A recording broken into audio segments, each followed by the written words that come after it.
first of all, to the inmates, what crime is not the best. Like I said when I came out, when I went in there and came out, I said no thief, no steal. There are better things to do.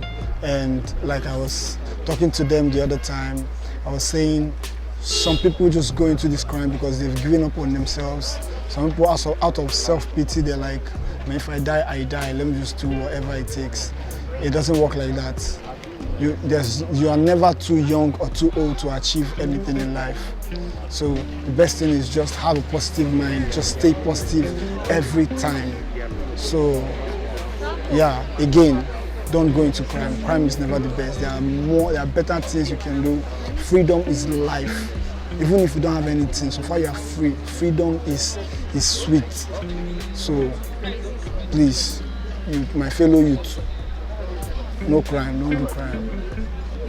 And to Shami's Foundation, I pray that God will keep strengthening you to do this. Not everybody can bring out their time to remember these people. This is a very neglected part of life, and you have taken it as a responsibility upon yourself to look at this.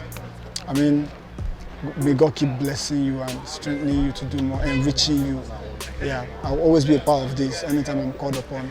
This is something I love to do. I love, to feel for somebody else, to feel for other human beings, because no matter what these people must have done, they're still human beings, and some of them is mistake that could have landed them. Some of them is different things. Some of them are just like that.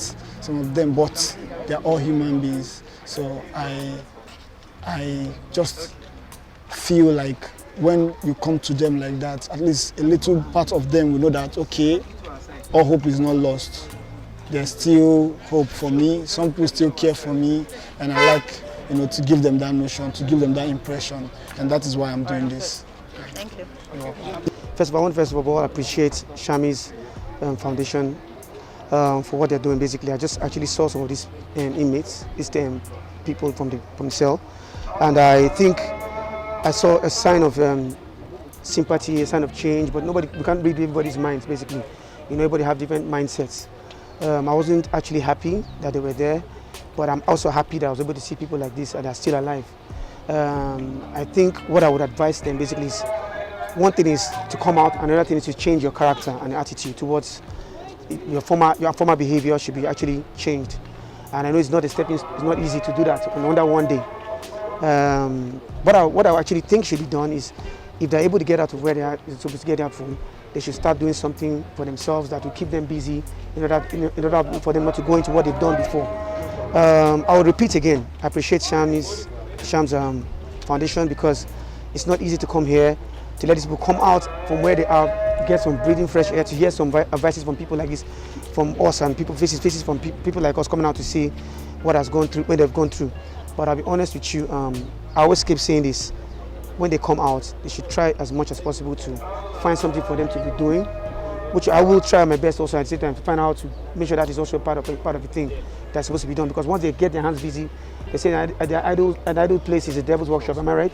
So when they find themselves doing something, I think they don't, and as long as money is coming through, except they want to be greedy, it's going to be a different issue entirely. But I'm sure that by the time they get that done, and have that spirit, that mindset of saying, look, I don't want to go into this anymore, I don't want to do this anymore, I will manage what I have, and contentment. I think that's the first thing we should always teach our kids, our children, our friends. Basically, contentment is very important.